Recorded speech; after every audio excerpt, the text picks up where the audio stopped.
नमस्कार, मैं हूं समी अहमद। आप देख रहे हैं डीडी बिहार पर खास कार्यक्रम बीच बहस।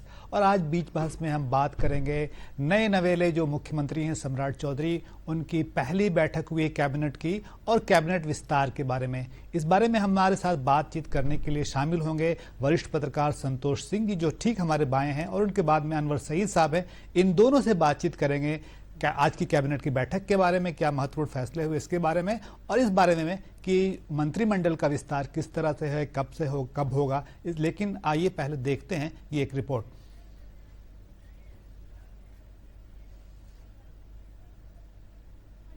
कैसा होगा स्वरूप? नए चेहरों को मिलेगा मौका या पुराने भरोसेमंद ही चलाएंगे सरकार? दिल्ली कनेक्शन के बाद बिहार में होगा एक्शन। प्रदेश के नए मुख्यमंत्री सम्राट चौधरी ने कैबिनेट की पहली बैठक की। शाम को बैठक में कई अहम मुद्दों पर चर्चा हुई। मंगलवार को सीएम ने दिल्ली में प्रधानमंत्री नरेंद्र मोदी से मुलाकात की थी। उसके बाद उन्होंने सोशल मीडिया पर लिखा था, राज्य के समग्र विकास और जन कल्याण के विषय पर मार्गदर्शन मिला।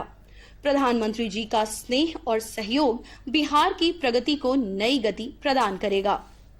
सम्राट चौधरी ने मंगलवार को पीएम से मुलाकात के अलावा आरएसएस दफ्तर भी गए थे, जहां उन्होंने संघ के नेताओं से बातचीत की। उससे पहले वे बीजेपी मुख्यालय गए थे, जहां नितिन नवीन से करीब 5 मिनट चर्चा हुई।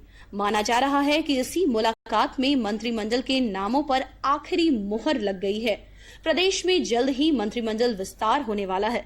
इस दौरान संभावित सूची पर नजर डाली जाए तो 1-2 मंत्रियों के हेरफेर के अलावा लगभग पुराने नाम ही होंगे। जदयू की ओर से पूर्व सीएम नीतीश कुमार फैसला लेंगे। कहा जा रहा है कि उनके भरोसेमंदों को ही तरजीह दी जाएगी। मंत्रियों की सूची में विधायक दल के नेता चुने गए श्रवण कुमार, अशोक चौधरी, लेसी सिंह, मदन सहनी, जमा खान के साथ सुनील कुमार का नाम हो सकता है। इन नेताओं को संगठन और अनुभव के आधार पर अहम जिम्मेदारी मिल सकती है। बीजेपी कोटे की अगर बात करें तो विजय कुमार सिन्हा, मंगल पांडे, रामकृपाल यादव, दिलीप जायसवाल, श्रेयसी सिंह, लखेंद्र कुमार रोशन के अलावा कुछ नए चेहरों को भी मौका मिल सकता है। इन दोनों दलों के अलावा एनडीए में लोजपा रामविलास की ओर से संजय पासवान और संजय कुमार सिंह को जगह मिल सकती है। जीतन राम मांझी की पार्टी हम की ओर से संतोष कुमार सुमन और राष्ट्रीय लोक मोर्चा की तरफ से दीपक प्रकाश मंत्री पद की शपथ ले सकते हैं। ब्यूरो रिपोर्ट, दूरदर्शन समाचार, पटना। डीडी बिहार के खास कार्यक्रम बीच बहस में आपका एक बार फिर स्वागत है।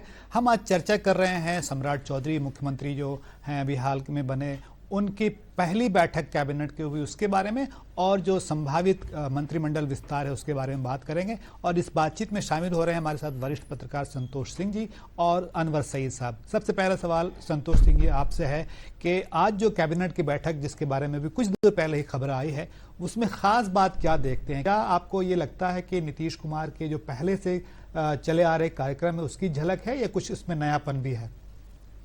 मोर और लेस देखिए, नीतीश कुमार का जो एजेंडा था उसी का कंटिन्यूएशन मुझे लग रहा है। डिफरेंट विभाग के थे, और एक जो अट्रैक्टिव लगा कि एक 1500 स्कूटी जो पुलिस वुमेन को दिया जाएगा, और सबसे बड़ी वुमेन फोर्स हमारी अब जब से रिजर्वेशन दिया गया था पुलिस में, फिर वो उसको इम्प्लीमेंट किया गया सरकार में भी, तो रिफ्लेक्ट करता है कि अब मॉडर्नाइजेशन ऑफ पुलिस के लिए सरकार तत्पर है।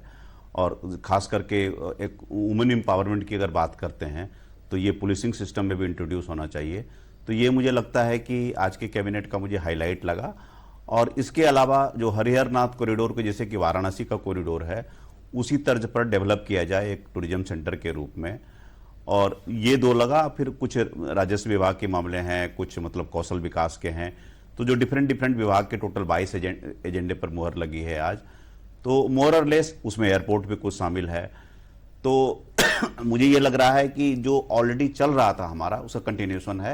हमें ये नहीं भूलना चाहिए कि ये भले ही एक दूसरी सरकार बन गई चुनाव के बाद, लेकिन 25 के लास्ट में ही 3-4 महीने ही पुरानी चुनाव के बाद हम देख रहे हैं। तो मुझे लगता है कि जो कुछ चल रहा था अभी उसी चीज का कंटिन्यूएशन होगा। नीतीश कुमार का जो भी एजेंडा 7 निश्चय पार्ट 3 का चल रहा था, या कृषि के रोड मैप का जो कंटिन्यूएशन 3-4 चल रहा है, और जो अमूमन नीतीश कुमार बोलते रहे हैं अपने जितने भी भाषणों में, हाल के दिनों में भी समृद्धि यात्रा में बोले, मुझे नहीं लगता है कि उससे इतर बहुत ज्यादा कुछ मैं नहीं देख रहा हूं कि उसका विस्तारण या भटकाव मैं नहीं देख रहा हूं। बहुत शुक्रिया संतोष जी। अनवर सईद साहब, ये जो पहली बैठक है कैबिनेट की, बहुत दिन नहीं हुआ मुख्यमंत्री को शपथ लिए हुए, 1 हफ्ते हुए, तो उस लिहाज से देख रहे हैं कि सरकार जो है वो काम की गति जो है उसको बनाए रखना चाहती है, उसके बारे में और कैबिनेट के बारे में कोई खास बात अगर आप कहना चाहते हो बताएं आप। देखिए, काम की गति के बारे में जहाँ तक बात की जाए तो जो एक सरकार के बारे में जो मैसेज गया कि लोग जो भी सरकारी कर्मी हैं या उनको पेंशनधारी हैं, उन लोगों को इधर जो बजट का या पैसे की जो दिक्कत आई, तो वो सब एक मैसेज जो गया, तो उससे कहीं ये लगा कि वो कहीं न कहीं ये पॉलिटिकल जो रिशफलिंग हुआ तो वो कुछ न कुछ काम इफेक्टेड हुआ है। उसी तरह आपको इसको अगर आप ये कहें तो कहा जाए कि भाई ये रिशफलिंग की वजह से ये थोड़ी सी जो चेंजिंग आई गवर्नमेंट में, एक ये चेंज हुआ, तो चेंज होने पर जिस तरह से जिस गति से काम होना चाहिए था, चाहे वो प्रशासनिक अधिकारी पर स्तर पर, तो वो कहीं न कहीं उसमें ये लगा कि भाई अब अगली सरकार आएगी तो वो ऐसा ना हो कि हम कोई डिसीज़न ले तो वो डिसीज़न को फिर वो माने कि नहीं माने। तो अधिकारियों के बीच में भी एक संशय की स्थिति बनी हुई थी, और वो अब जाकर के थोड़ी गति नई सरकार जब बनी अब जाके नई गति पकड़ेगी, जैसा अनवर सईद साहब ने कहा। संतोष जी, ये बताएं कि ये तो पहली कैबिनेट बैठक थी जो नीतीश कुमार के नेतृत्व में नहीं होकर सम्राट चौधरी के नेतृत्व में हुई, पूरी तरह से कहिए कि बीजेपी की सरकार बनी। तो अब जो है इसमें आपने क्या कोई फर्क भी देखा, खास बात कोई छाप देखी कि हाँ बीजेपी की सरकार आई है तो उसमें ये फर्क है, या आपको लगा कि नहीं कोई ऐसी खास बात नहीं है इसमें, इस कैबिनेट मीटिंग के बैठक के बारे में? नहीं, अगर हम उसको कहते हैं अंग्रेजी में एक वर्ड है एक्स्ट्रापोलेशन, एक्स्ट्रापोलेट करेंगे तो आप कह सकते हैं कि वाराणसी कॉरिडोर से तुलना करके हरिहरनाथ पलट, लेकिन वो तो नीतीश कुमार के राज्य में जैसे पुनौरा धाम का जो सीता जी का है उसका डेवलपमेंट हुआ, तो वो भी उनके टेन्योर में हुआ, तो उसको हम उस तरह से कनेक्ट नहीं करेंगे, हम उसको टूरिज्म के तौर पर देखेंगे, टूरिज्म के एक्सटेंशन के तौर पर देखेंगे। और जिसे मुझे नहीं लगता है कि कोई नीतीश कुमार के जो जिस तरह से जो शासन चला रहे थे उससे मैं डेविएशन नहीं देख रहा हूं, उसका मैं कंटिन्यूएशन देख रहा हूं इन टर्म्स ऑफ मॉडर्नाइजेशन। एक चीज जो सम्राट चौधरी बराबर बोलते थे, हाल फिलहाल में भी कहा कि 15 शहरों का हमको एक विकास करना है ताकि पटना का लोड कम किया जाए। तो उसमें मैं देख रहा हूं कि एक एजेंडे में है कि किस प्रकार से इसमें 11 टाउन्स की बात है, उस टाउन्स को कैसे हम उसको डेवलप करेंगे। तो ये मैं देख रहा हूं कि जिसे वे फॉरवर्ड होता है कि पटना का लूट कैसे कम हो, उसका इंफ्रास्ट्रक्चर के सेंस में, हॉस्पिटल्स, एजुकेशंस, उस सेंस में बनाया जाए, ताकि कोविड के टाइम ने हमें देखा कि हेल्थ, खास करके हेल्थ सेक्टर में बहुत ज़्यादा पटना पर लोड था। तो अब जो नई सरकार है दो सेंस में देख रही है, एजुकेशन के सेक्टर में besides infrastructure and health sector में उसका डेमोक्रेटाइजेशन कैसे हो, वो प्रयास मुझे दिख रहा है। जैसे कि आप किसी और स्टेट का लीजिए तो वहां सिर्फ स्टेट कैपिटल की चर्चा नहीं होती, बहुत सारे शहरों की चर्चा होती है। तो यहां भी है कि पटना के अलावा मुजफ्फरपुर की चर्चा हो, भागलपुर की हो, पूर्णिया की हो, गया की हो, कम से कम 38 जिले हैं तो हम लोग कम से कम 10 टाउन की चर्चा करें कि सिर्फ यहीं क्यों पढ़ने आए या यहीं फिर हॉस्पिटल इलाज करने के लिए क्यों आए या फिर एम्प्लॉयमेंट के लिए क्यों आए।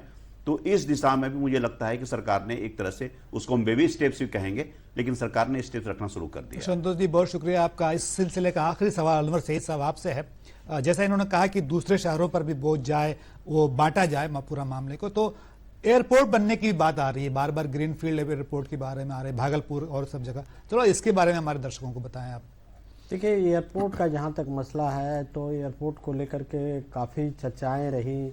दरभंगा का एयरपोर्ट बीच में काफ़ी विवादों में रहा, और इधर बीच में अगर जो एयरपोर्ट डिस्ट्रिक्ट में बन रहे हैं तो इधर हाल ही में एक यूपी का एयरपोर्ट भी जो सेंट्रल गवर्नमेंट ने बनाया था, तो वो भी काफ़ी चर्चा रहा। सरकार घोषणा की, प्रधानमंत्री ने उसका उद्घाटन भी किया, लेकिन उसकी कैसे फिजिबिलिटी बनी रहे, वहाँ पर वो कनेक्ट कर पाए, वहाँ पर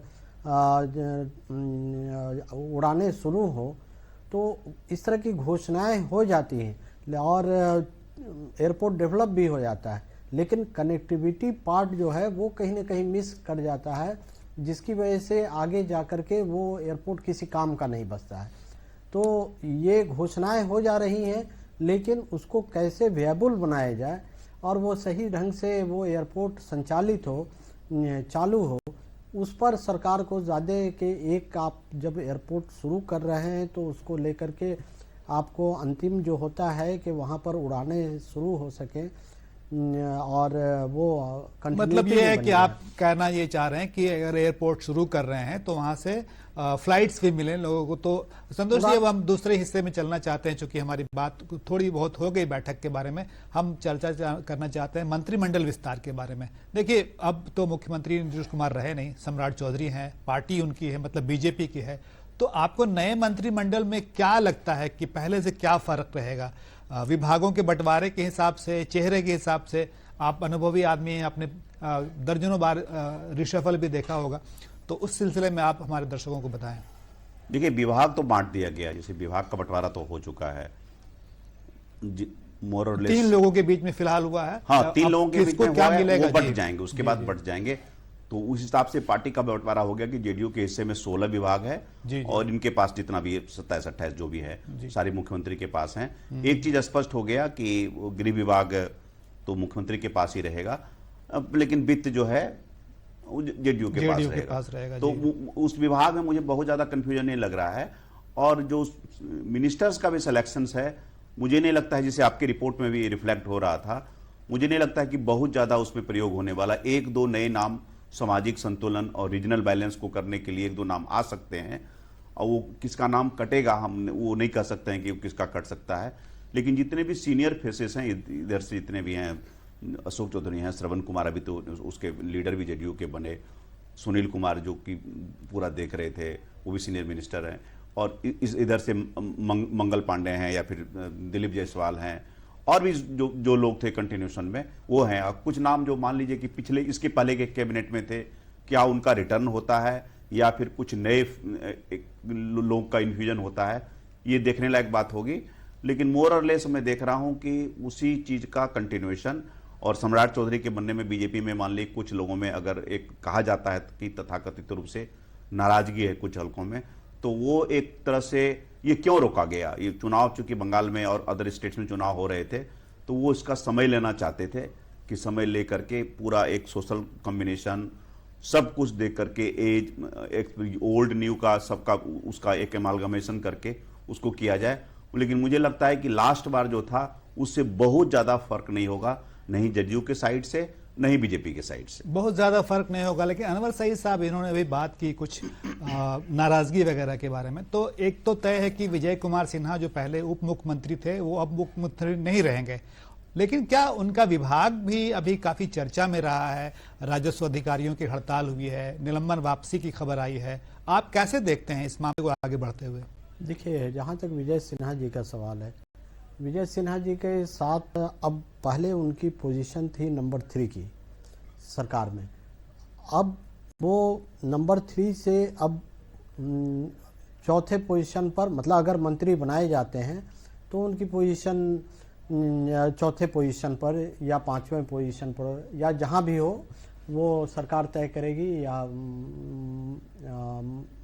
पार्टी तय करेगी, मुख्यमंत्री तय करेंगे।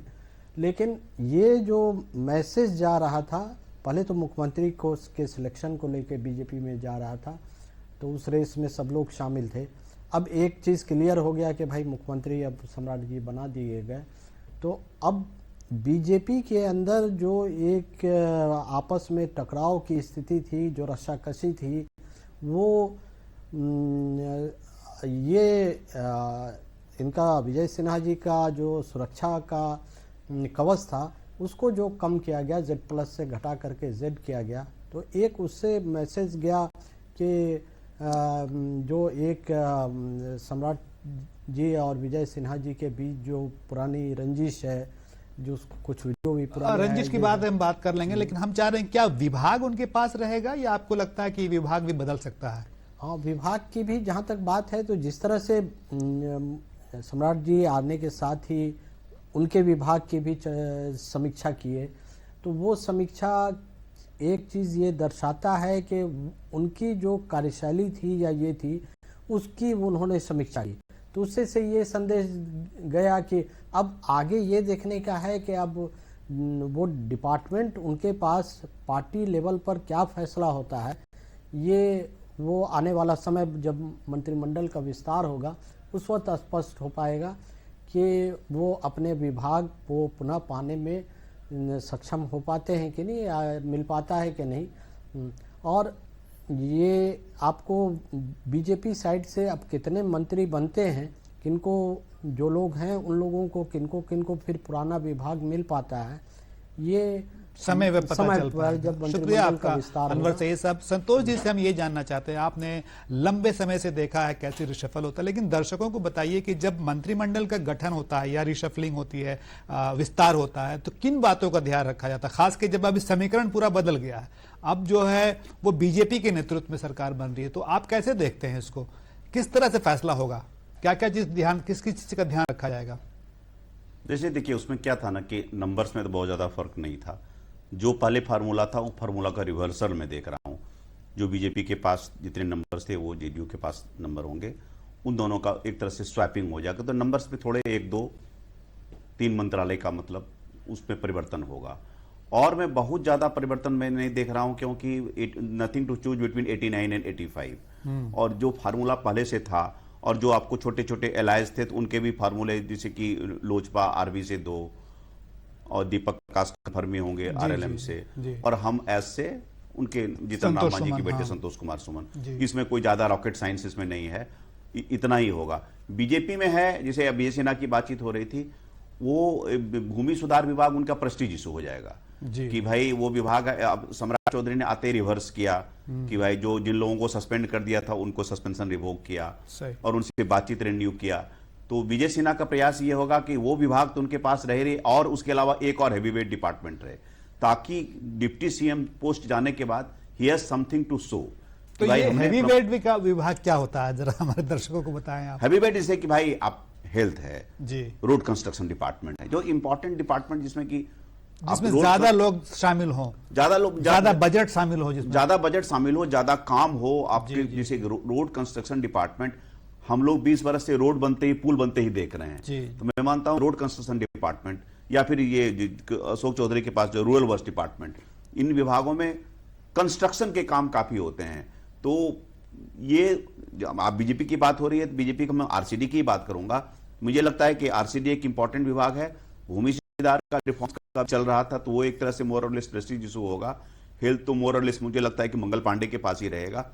एक आरसीडी हो सकता है, और मैं बहुत ज्यादा महत्वपूर्ण विभाग नहीं देख रहा हूं कि बीजेपी के पास है जिस पर विजय सिन्हा की नजर होगी कि उनको मिले, लेकिन उनको लगेगा कि उप मुख्यमंत्री तो चला गया है तो ताकि लगे कि हमारे पास कुछ है। और बीजेपी की टॉप लीडर से भी इस चीज को देख रही होगी, कहीं न कहीं देखिए शुरू से जुड़े हुए नेता हैं, तो एक बैलेंसिंग एक्ट, जो बड़ी पार्टियां होती है, कोई भी पॉलिटिकल पार्टी बैलेंसिंग एक्ट करती है, वो 2 व्यक्तियों 3 व्यक्तियों के झगड़े को नहीं देखती है, वो लार्जर पर्सपेक्टिव में देखती है। तो मुझे लगता है कि उनको मना लिया जाएगा, विभाग में आएंगे, उनको अच्छा खासा मंत्रालय भी दिया जाएगा। अनवर सईद साहब, एक खास विभाग के बारे में हम बात करना चाहते हैं, शिक्षा के बारे में, जिससे शिक्षा विभाग को बांटा भी गया, उच्च शिक्षा विभाग और बाकी जो है उसको, तो उसको कैसे देखते हैं? मतलब क्या जरूरत है, किन लोगों को लाया जाएगा, पहले मंत्री थे वही रहेंगे या कोई आप नया नाम भी इसमें देख रहे हैं?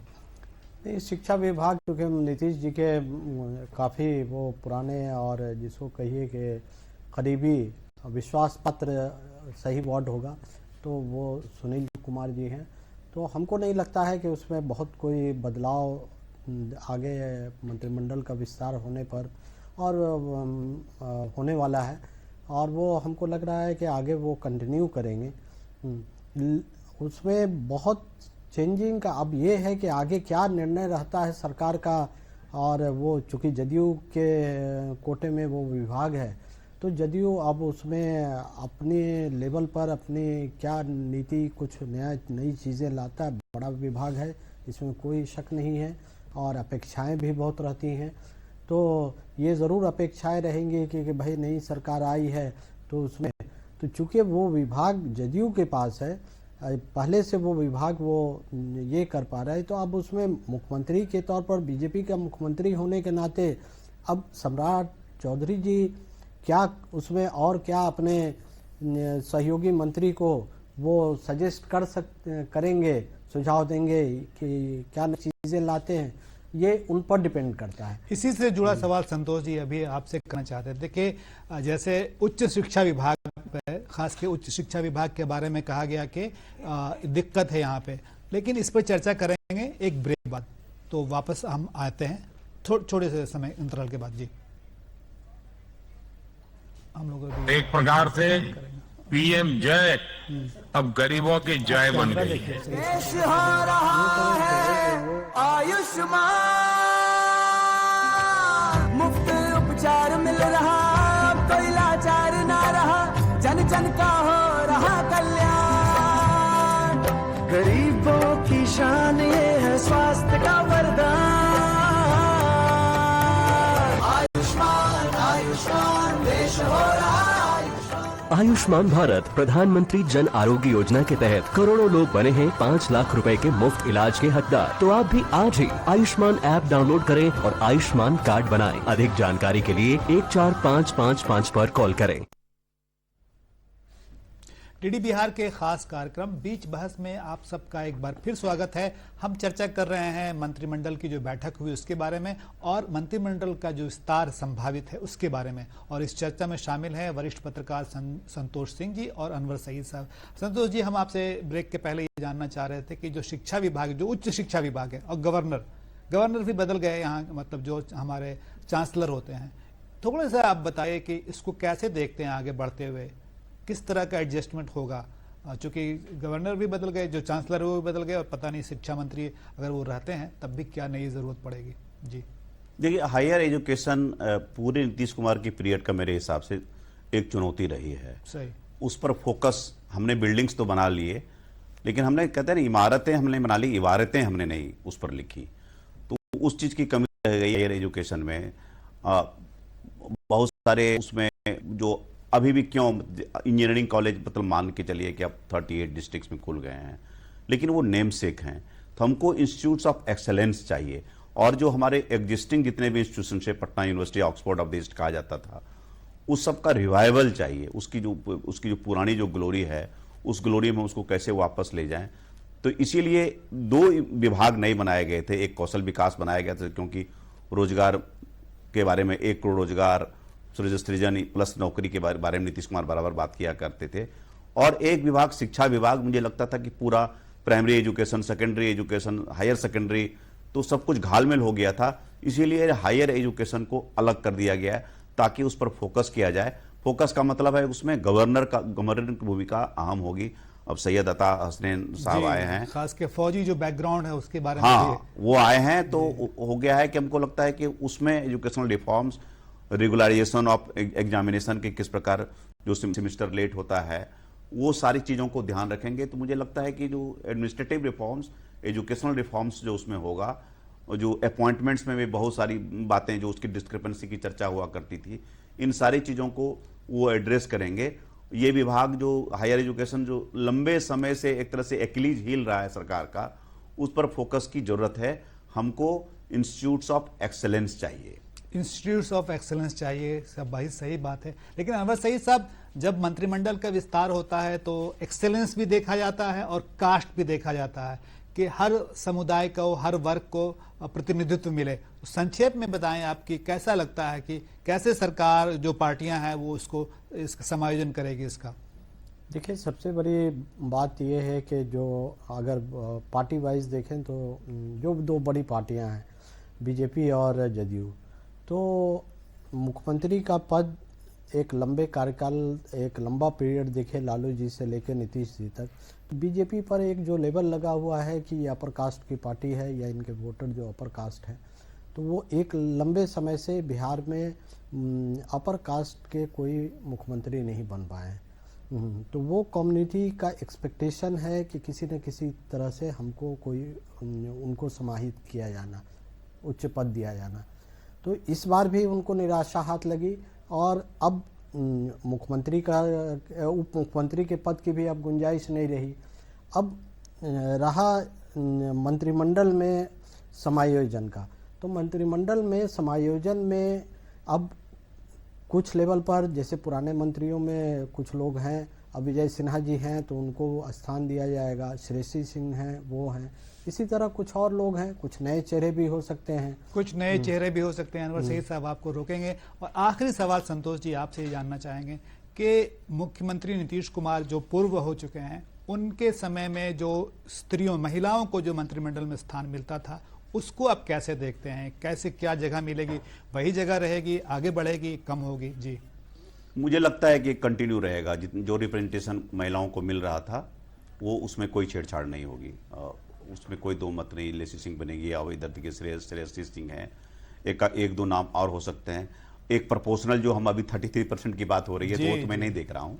अच्छा, लेकिन ठीक ठाक रिप्रेजेंटेशन रहेगा और इसको मुझे लगता है कि थोड़ा सा और बढ़ाना चाहिए, थोड़ा सा और बढ़ाना चाहिए। लेकिन अब हमारे पास समय कम है, हम इस चर्चा को अब यहीं पे विराम देना चाहते हैं। बीच बहस में आज हम चर्चा कर रहे थे बिहार में जो मुख्यमंत्री नए बने हैं सम्राट चौधरी की मंत्रिमंडल की पहली बैठक और संभावित मंत्रिमंडल विस्तार के बारे में। इस चर्चा में भाग ले रहे थे हमारे साथ वरिष्ठ पत्रकार संतोष सिंह और उनके साथ थे अनवर सईद साहब। आप सबका बहुत शुक्रिया इस कार्यक्रम को देखने के लिए और आप दोनों का भी बहुत शुक्रिया। Thank you. धन्यवाद, नमस्कार।